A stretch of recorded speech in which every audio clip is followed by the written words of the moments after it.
voltando aqui com o nosso Santo Agostinho, né?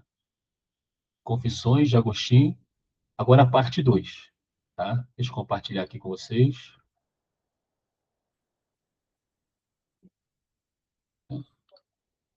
Agora vai direitinho. De novo, não. Como é que pode isso toda hora? Não estou entendendo, gente. Estou fazendo direitinho e está toda hora dando problema. Vamos ver agora. Vamos ver.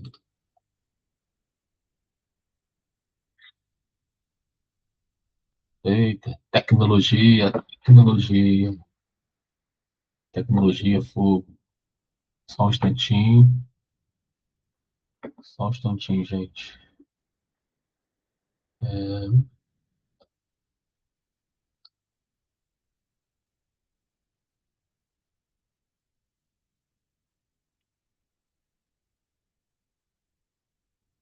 Vamos lá.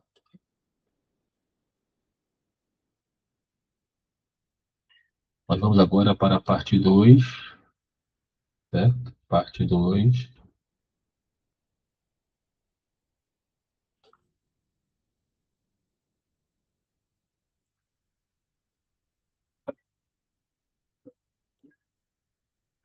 Vamos lá.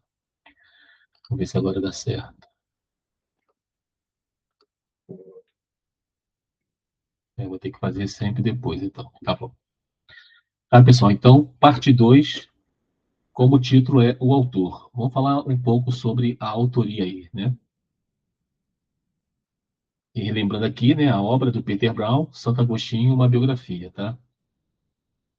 Vamos lá. O autor, o homem. Então, aqui é o texto do Peter Brown. Então, nas Confissões, encontramos um homem naturalmente expansivo, bem o filho do excepcionalmente generoso Patrício, pai de Agostinho. Um homem que precisava estar cercado de amigos, que jamais conseguia contentar-se plenamente com o mundo de almas desencarnadas, afastando-se em desespero da comunicação humana com Deus. Ao menos, lhe diria, o que nenhum outro homem da antiguidade dissera aos outros a seu próprio respeito. Aqui o Peter Brown ele cita uma parte da confissão, né? Ó, permiti, pois, que eu, pó e cinzas, vos fale. Aqui a segunda pessoa do plural é sempre referente a Deus, né? Sim, deixai-me falar. É a vossa misericórdia que me dirijo, e não ao homem. Ao homem que de mim poderia escarnecer. Então, o que acontece aqui é o seguinte, ó. Nas confissões, Peter Brown fala que encontramos um homem naturalmente expansivo. É, é tipo assim, Agostinho, ele era não só Agostinho, tá? Mas todo esse grupo dos Servidei, eles tinham essa, vamos dizer assim, esse desejo de aproximação com o povo. Não pense nessa aproximação numa questão objetiva, tá? Mas é muito mais idealizada, sabe? De se voltar para o homem e não de se afastar dele. Lembram de Zaratustra, né? Quem conhece Zaratustra? Zaratustra, com 30 anos, subiu a montanha para se afastar dos homens. E aos 40 ele retorna. Então, esse momento, esse contexto, há uma inclinação para o homem. Por que isso? Isso até, pela primeira parte, a gente já pode deduzir, né? Por que essa inclinação mais para o homem? Porque, lembra que eu falei no vídeo passado, como a igreja está estabelecida e não há mais perseguição, a vida cristã se volta para si mesma. Não tem mais a preocupação da perseguição e da morte próxima, da ameaça de morte. Muito pelo contrário. Agora se deseja continuar vivo já que a igreja assumiu, vamos dizer, o poder religioso na sociedade romana. Né? E esse grupo elitizado de intelectuais cristãos, que Agostinho faz parte, eles se sentem na obrigação de compreender cada vez melhor o que é ser cristão. Então, há uma volta para o homem, por quê?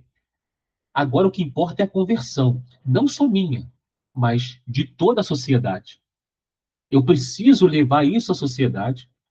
Né? Lembra do filósofo que consegue sair da caverna e depois ele retorna para tentar contar a boa nova, os que ficaram? Então é algo semelhante. Como Zaratustra, quando desce da montanha para contar uma boa nova, então eles experimentam uma boa nova perspectiva, novos tempos, e precisa explicar isso. Consequentemente, será desses grupos que surgirão, que surgirá, melhor dizendo, a ortodoxia, né? A maneira correta de ser cristão, a maneira correta de pensar como cristão, entendeu?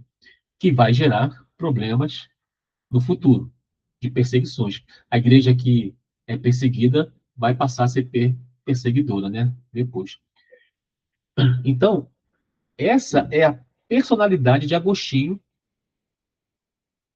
sujeito ao seu tempo e aos contextos, e ao contexto cultural, social, intelectual de sua época.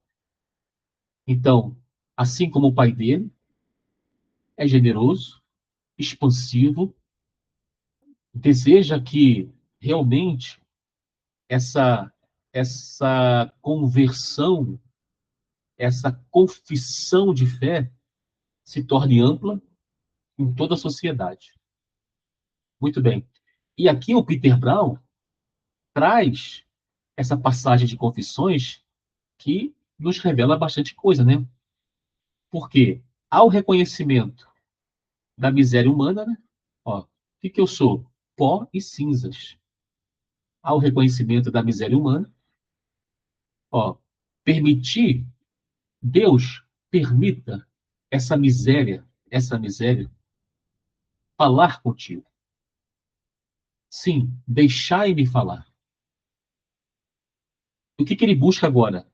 Ele busca a misericórdia, ó, a misericórdia que me dirige, e não ao homem. Não me dirige ao homem. Pô, mas é meio contraditório. Você acabou de falar que ele se inclina ao homem. Não. Ele se inclina ao homem como um semelhante, na mesma condição, né? Vivendo o mesmo drama existencial, que necessita dessa compreensão para se salvar. Então ele não busca o homem, porque o homem, o que ele vai fazer? Vai escarnecer. Porque o homem é o quê? Pós-cinzas. O homem é ruim. O homem é corruptível, impuro. Ele não conhece a verdade. Então, se eu for falar dessas coisas que eu quero falar para o homem, eles vão me escarnecer. Então, para que eu vou falar com eles sobre isso que eu quero falar? Eu vou falar contigo. E como é que se fala com Deus? Por um canal, que é a oração. Por isso, confissões. Confissões é um título de uma autobiografia religiosa. Eu já falei na primeira parte, né? Então, o canal para se falar com esse Deus cristão é a oração, é a prece. Entendeu? Então, se eu posso me dirigir diretamente a Deus pela oração, então será dessa forma que eu vou fazer, e assim eu posso me aprimorar como cristão, como pessoa, e assim servir melhor aos outros, para que eles também tenham a mesma compreensão e façam as suas confissões. Agostinho tinha essa visão mais ampla, coisa que Pelágio não tinha. A gente vai ver em outros vídeos, né? Só vou aqui antecipando um pouquinho. Muito bem. Vamos seguir então aqui. Ainda, ainda sobre o homem, né? Ainda sobre o homem Agostinho, né? Vamos lá. Ó, o temperamento afetuoso e relacional. É isso que o Peter Brown nos entrega sobre Agostinho, tá? Ó, diferente da imagem de um, olha só que importante, de um filósofo isolado ou de um asceta impassível, que quem vai se tornar esse asceta impassível é Pelágio. Agostinho é retratado como alguém de temperamento caloroso e expansivo. Ele era profundamente dependente da amizade e da partilha da vida comunitária. São elementos de sua conversão e da sua personalidade. Ou seja, o processo de conversão vai dando ênfase a alguns elementos da personalidade daquela pessoa que está passando pela conversão, que está vivendo a conversão. Agora, não esqueçam que esse século IV, esse tipo de sentimento é praticamente que generalizado, e não só no cristianismo, tá? É uma onda, as várias ondas humanas que tem, né? É uma onda que acontece no meio intelectual, tá? Entre os filósofos não cristãos também. Então aqui é interessante, porque, olha só, diferente da imagem de um filósofo isolado, Agostinho não se isola. Né? O Zaratustra se isolou por 10 anos. Depois ele vê que não, eu tenho que retornar. Ele não se isola, muito pelo contrário. E também não se torna um asceta impassível. Um asceta impassível seria aquele cara que entende que tem a melhor forma ou as melhores regras morais do cristianismo e que devem ser seguidas com muita radicalidade. De maneira que, se você não segui-las, você está lascado. Tá? Porque Agostinho ele se relaciona com Deus de misericórdia, de graça. Ora, se ele busca um Deus de misericórdia, porque ele conhece o seu passado. Lembra que eu falei que ele quer, ele quer se resolver com o seu passado. Eu não vou esquecer do meu passado, porque foi o meu passado que me trouxe até ti. Mas eu quero me resolver com tudo isso, porque isso me incomoda. Ele tem um incômodo. Isso me incomoda. O passado me incomoda. Esses anos todos que eu vivi em pecado, segundo Agostinho, me incomodam. E eu quero me acertar contigo. Não vou me acertar com o homem. Por quê? Com o homem não tem como se acertar. Porque ele vai me julgar. E ele é tão errado quanto eu. Então eu não vou buscar o homem. Eu vou buscar Deus. Essa é a perspectiva agostiniana. Agora eu falo em particular, tá? É a visão de Agostinho. Então, ele se afasta de um tipo de filósofo, ou seja, um intelectual que se isola da massa, ele não faz isso, e nem se torna esse moralista radical cristão.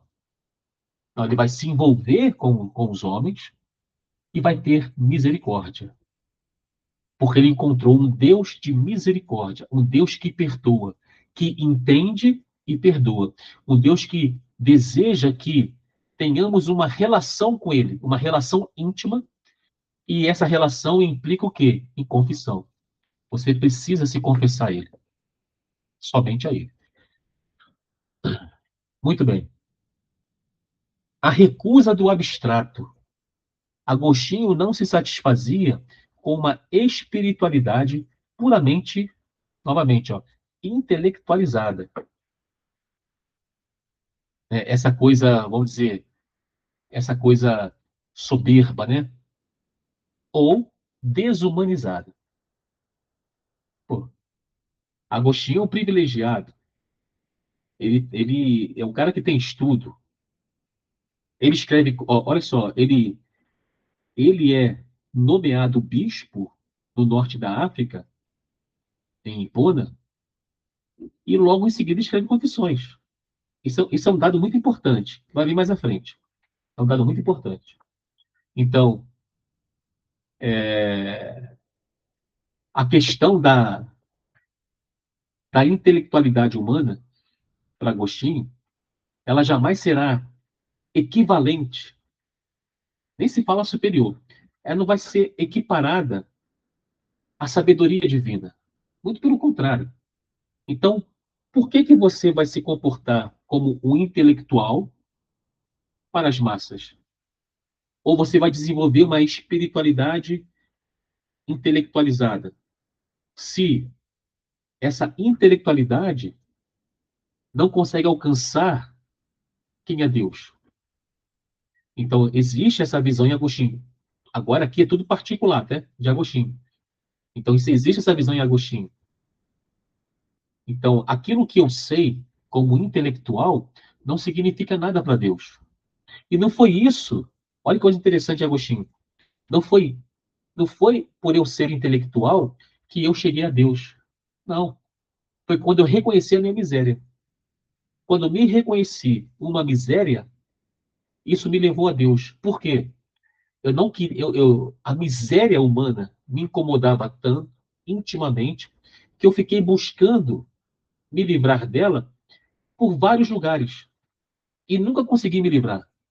Eu só encontrei a libertação dessa miséria, continuo miserável, mas ela já não me incomoda como antes, porque agora eu consigo compreender que essa miséria, ela representa o que nós somos, mas foi ela que me trouxe até Deus. Então ela não é de toda ruim, porque ela é tipo uma pedagoga. Então, quando o homem começa a se orgulhar, ela vem e fala assim: você vai morrer, desgraçado.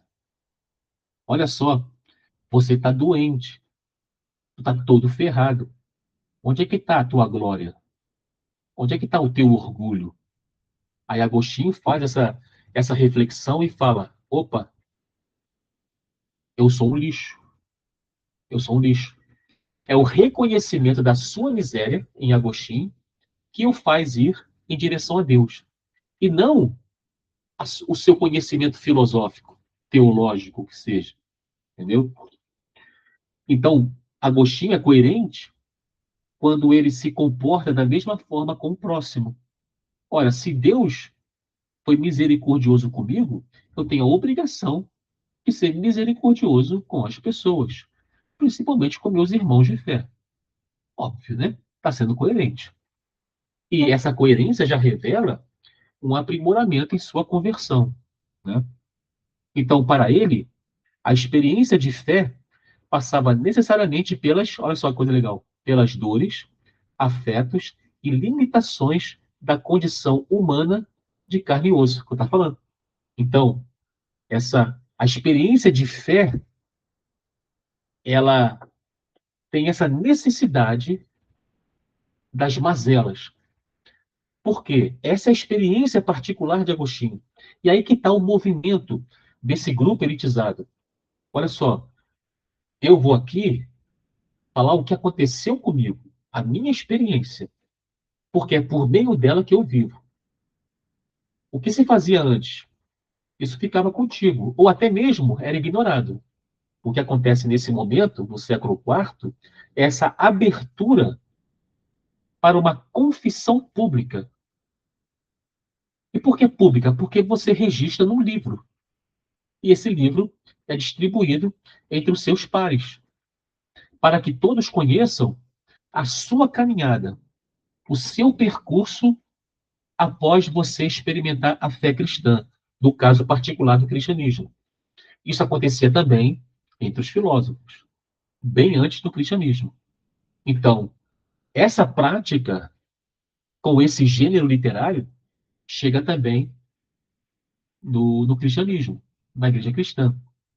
E como eu falei na parte um, ela chega ao seu clímax com as confissões de Agostinho. Porque Agostinho era um gênio literário. se expressava muito bem, escrevia muito bem, sabia transformar em literatura os seus sentimentos e com muita sinceridade. Então, é impossível esse cara não conquistar as pessoas. É um monstro. Muito bem. A oração como confissão íntima, importantíssimo. A oração é um elemento principal desse gênero autobiográfico religioso. Ó, diante da fragilidade da comunicação humana e do medo do escárnio, lembra? Eu não vou falar com os homens. Eles vão escarnecer de mim. Né? Não vou falar com eles. Por quê? Olha lá, há uma fragilidade, há uma corrupção nessa comunicação. Né? Então ele se volta diretamente a quem? A Deus, ao Criador. Ah, eu posso falar com ele? Então ele confessa reconhecer-se como pó e cinzas, como eu falei acima, a miséria humana, a sua irrelevância, né? Mas ainda assim exigir falar com Deus, que aqui é um paradoxo, né? É um Deus do paradoxo, porque é um Deus sumamente bom, sumamente santo. Não há nada de corrupto nesse Deus. Ele é o bem. O que Platão chamava de bem, o cristianismo encontrou no Deus de Israel, no Javé dos judeus, que é o Deus maior. Ele é ele é o próprio bem. Ele é toda a perfeição. E do outro lado tem os homens, que sabem da sua existência, mas são completamente o inverso desse Deus. São completamente corruptíveis, pó e cinzas, mediocridade, miséria. Então há esse contraste. Como é que esse ser irrelevante vai conseguir se chegar a esse Deus? Aí vem a nova compreensão de Agostinho, que esse Deus, mesmo sendo tudo isso, ele é misericordioso.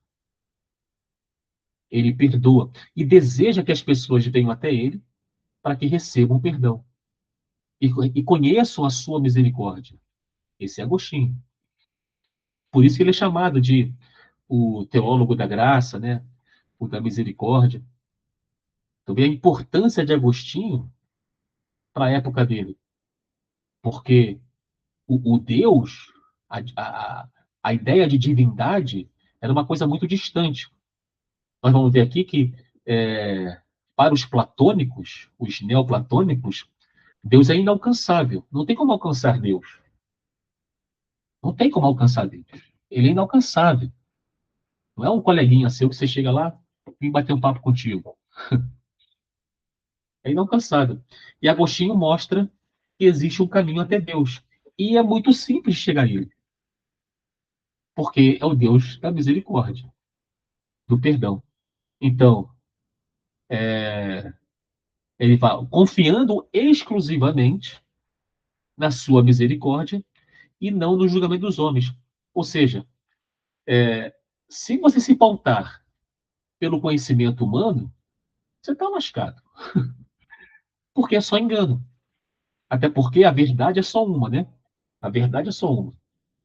Se você perguntar sobre a vida para as pessoas, você terá várias respostas. Ora, mas a verdade é só uma. Só pode existir uma definição sobre a vida. Não pode ter várias definições. Entendeu? Agora, existe um ser que tudo que emana dele é único, é uno, porque ele é a verdade. E é o Deus de Agostinho, é o Deus da cristandade. Então, para que eu vou buscar no homem a verdade que ele não consegue alcançar? Então, nesse contexto, uma pessoa que não seja, que não tenha o conhecimento que Agostinho, não, que o Agostinho tem, ele pode alcançar essa verdade simplesmente porque ele se chegou a Deus. Porque a verdade não tem nada a ver com conhecimento humano, segundo Agostinho. Todo conhecimento que nós temos, de ciência, filosofia, de religião, o que seja, não é a verdade. São apenas percepções humanas. A verdade está em Deus. Então Agostinho resolveu o quê? Eu vou me relacionar com Deus. E como é que eu me relaciono com ele? conversando com ele, por meio da oração e da confissão. E aqui, por fim, né, pioneirismo da subjetividade, né? Completamente subjetivo. Ao abrir sua intimidade sem as máscaras da retórica clássica, Agostinho rompe com o modelo antigo de representação pública e funda uma nova forma de falar de si mesmo na literatura ocidental. Aqui um exemplo legal é quando Jesus compara, ele faz uma crítica, melhor dizendo, ele faz uma crítica à oração dos fariseus, que gostavam de subir nos lugares mais altos, em público, e fazer orações com palavras rebuscadas, entendeu? Ele fala que aquilo ali é uma máscara de santidade. Aí depois ele sugere que você deve buscar um local íntimo, oculto, e orar a Deus, porque Deus é íntimo e oculto. Ninguém precisa saber que você está orando a Deus. Então, Agostinho segue a mesma perspectiva. Essa coisa da intelectualidade, esse orgulho humano, tudo isso, como diz lá no Eclesiastes, é vaidade, vaidade. Não tem nenhum valor. É correr atrás do vento, né? Então, Agostinho, na sua experiência particular, ele conhece um Deus de misericórdia. E esse Deus de misericórdia será o seu espelho. Então, eu também tenho que ter misericórdia. Eu tenho que me parecer com ele. Eu tenho que alcançar essa perfeição. Eu posso buscar a perfeição. Todo dia eu tenho que buscar a perfeição. E a perfeição é Deus. É o Deus cristão. Eu tenho que alcançá-lo.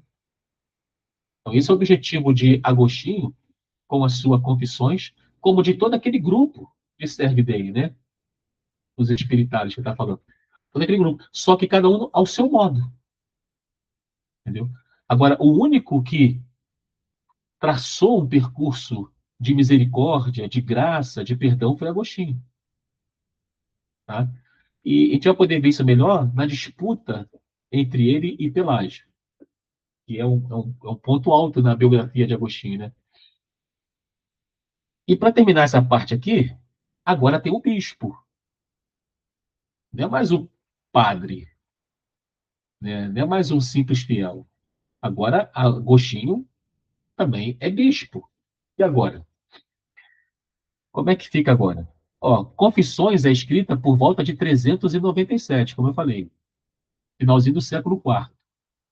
Ó, anos depois, em que Agostinho é nomeado bispo na África, em Hipona. Ou seja, Agostinho está em Roma, cara. Agostinho está em Roma, feliz da vida com as suas novas descobertas, a sua aproximação com Deus, a sua intimidade com Deus. Está muito feliz. Mas nem tudo está tão ruim que não possa piorar. Ainda mais com os cristãos, né? Então, o que acontece com Agostinho? Ele se torna uma celebridade. Ele está naquela. Acho que está com 43 anos, né? É, ele está com 43 anos, na meia idade. Inteligentíssimo, um gênio. E ele é nomeado bispo. Só que não é mais para ficar em Roma. Ele vai para o norte da África. O que vai acontecer com ele? Ele vai ter que se separar do seu grupo, dos seus amigos, separar de tudo. E agora ele não é mais um padre. Ele agora é um bispo. A responsabilidade aumenta. A sua responsabilidade de administração se amplia. Não é mais uma igreja. Agora é toda uma região, sei lá, entendeu? Como é que fica agora? Como é que fica agora ah, essa questão de cada vez mais se aprimorar no seu processo de conversão, se ele terá que agora se preocupar com a igreja em si? Ele vai ter que virar um trabalhador eclesiástico, voltado para a administração da igreja. E sem muito tempo para essas reflexões filosóficas. Então ele experimenta as consequências do bispado. pois tem que se afastar, né, dos seus amigos, né, dos CRDI, tem que se isolar de seus iguais, seus irmãos, seus camaradas. Um momento de ruptura muito radical, né?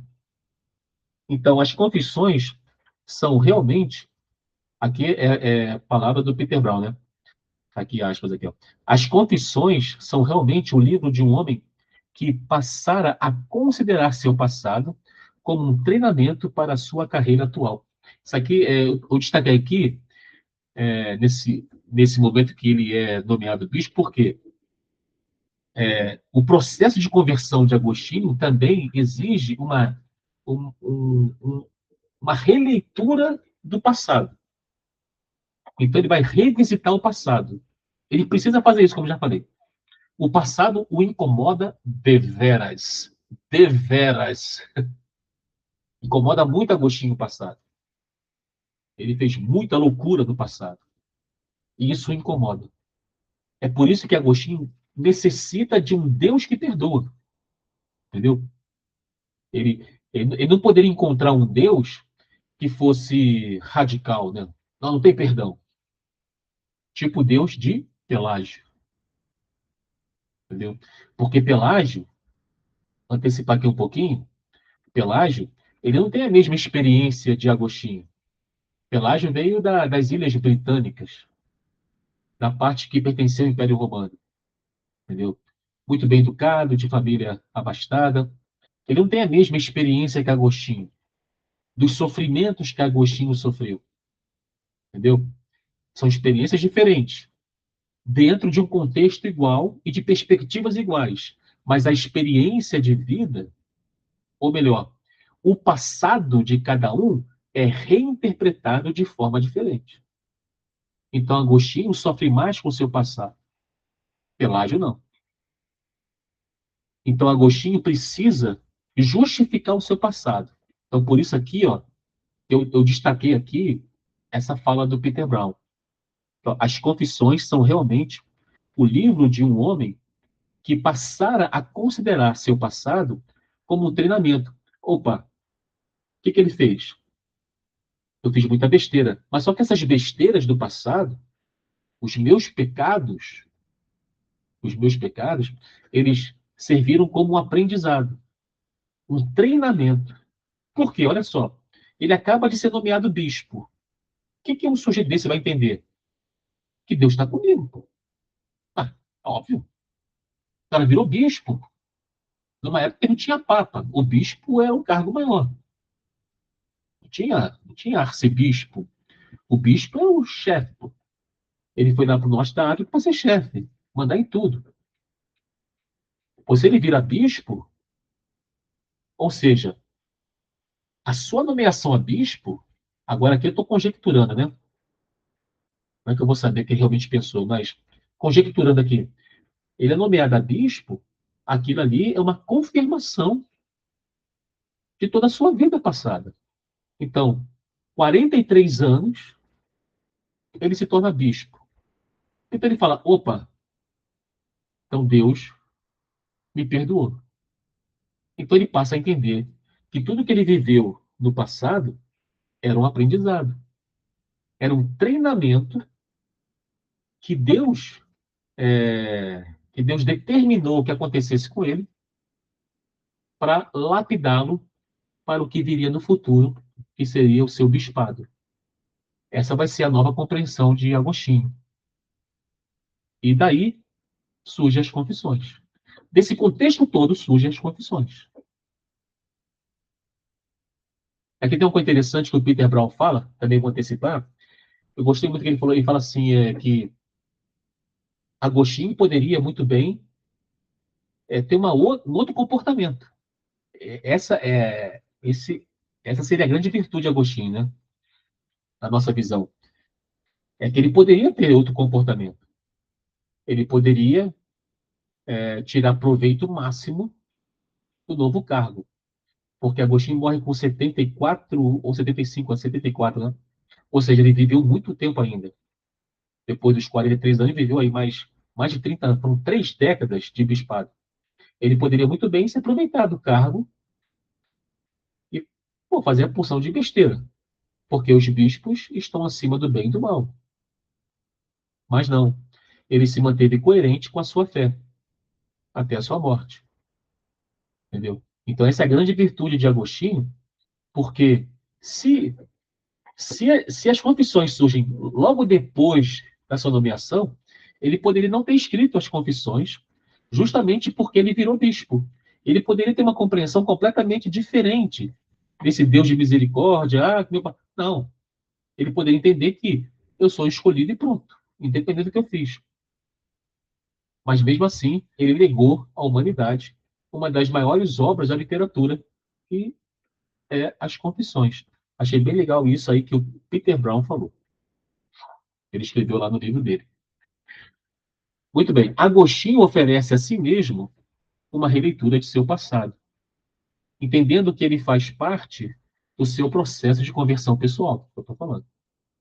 Passado este que carrega um legado filosófico com o neoplatonismo e o maniqueísmo, que são praticamente as duas filosofias que ele se relacionou no passado e que o incomodava, mas que agora, com essa releitura, ele entende que a concepção neoplatônica sobre a alma foi muito importante para ele. O maniqueísmo, menos importante. Ali ele tem uma espécie de mais engano, né, do que acertos. Mas que tudo isso foi necessário. Tudo isso foi necessário como um treinamento, né? A compreensão é, como Peter Brown fala, é como se Deus estivesse me treinando para algo maior.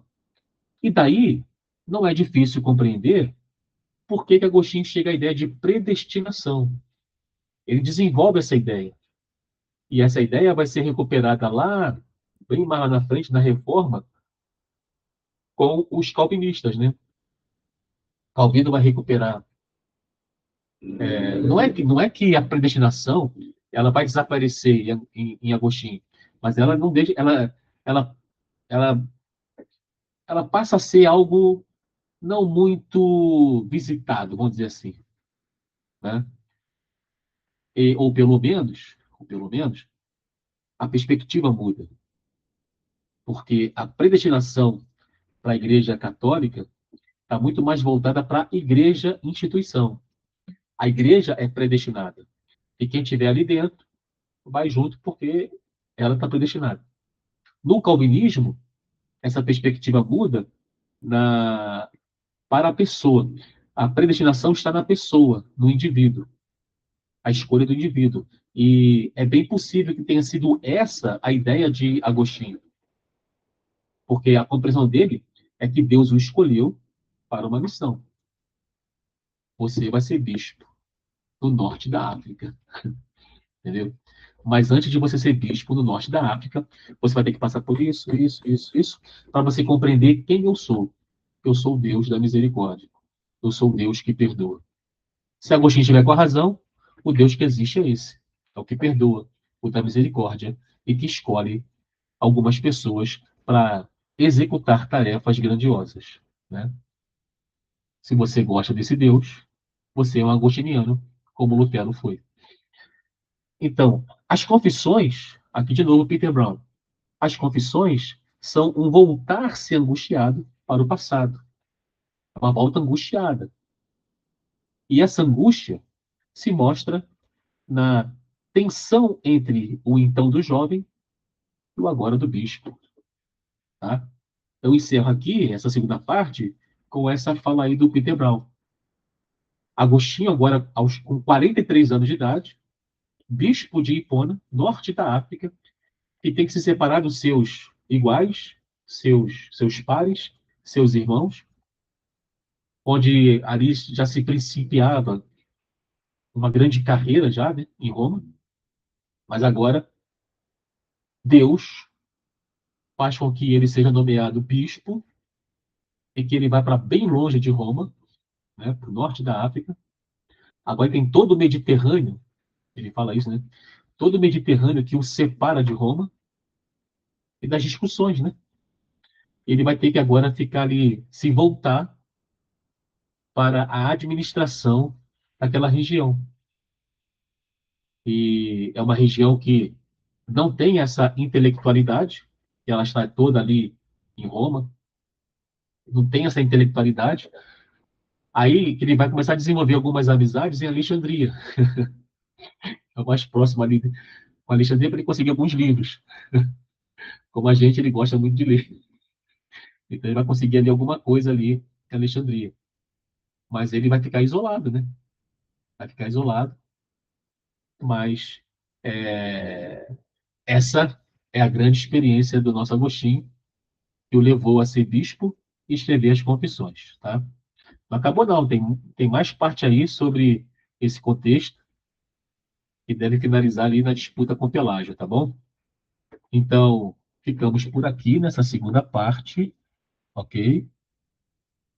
E voltamos à terceira parte, ok? Em pé.